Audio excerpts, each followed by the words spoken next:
Hello, friends of In Solidum Lawyers. Today, we're lacing up our cleats because we're diving into a topic that goes beyond the pitch: FIFA regulations and how they're changing the game for Ecuadorian football. Ready for this legal shutdown? Let's kick it off.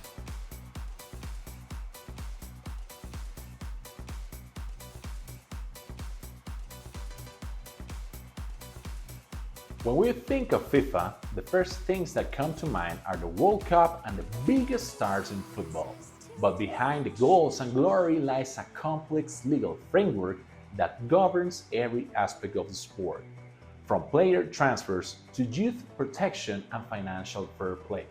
FIFA's regulations directly shape how our beloved Ecuadorian football operates. In this video, we'll answer three key questions. What does FIFA's transfer system mean for local clubs? How do regulations on minors impact the development of national talent?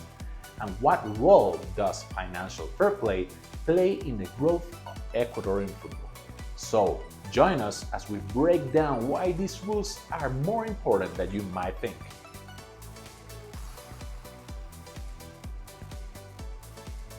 Our transfers, the moment when clubs place their bets. But beware, it's not as simple as handing over a jersey.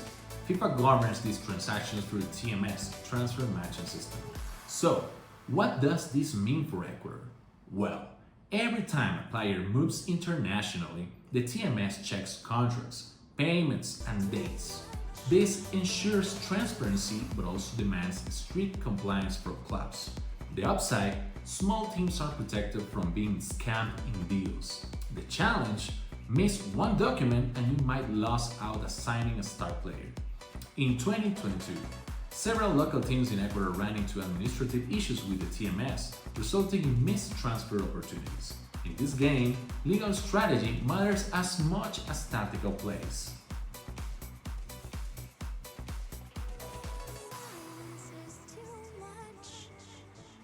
Developing talent is every club's dream, but FIFA's rules are clear. Protecting minors comes first. International transfer for players under 18 are heavily regulated to prevent exploitation. In Ecuador, this has led to a boom in local academies. If you can move young players abroad, you focus on creating stars at home. The rules require clubs to provide education and stability for youth players. But what happens when a European club knocks on the door with a tempting offer? It gets tricky. You need to prove the move benefits the player, not just the club's finances. Take the case of Moises Caicedo. His transfer adhered to every regulatory step, showcasing how Ecuador can navigate these complex rules effectively.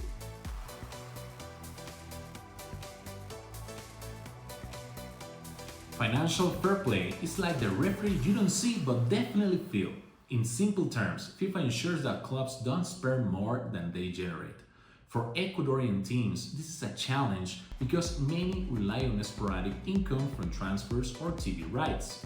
To compete internationally, clubs need clear financial records. If not, they risk sanctions, something that has affected other South American teams.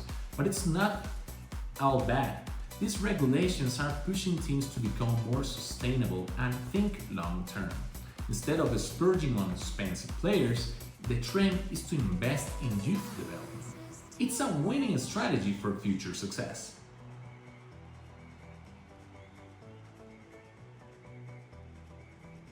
So friends, FIFA regulations are more than formalities.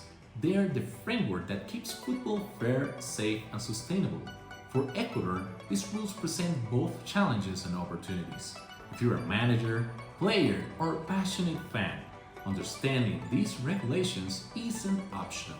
It's part of the game. At In Solidum Lawyers, we are here to help you navigate and apply these rules. Before we sign off, we want you to hear from you. What do you think of these regulations? Do they benefit Ecuadorian football or are they too strict? Drop your thoughts in the comments. Subscribe for more legal insights into sports and share this video with other fans. See you at the next legal match.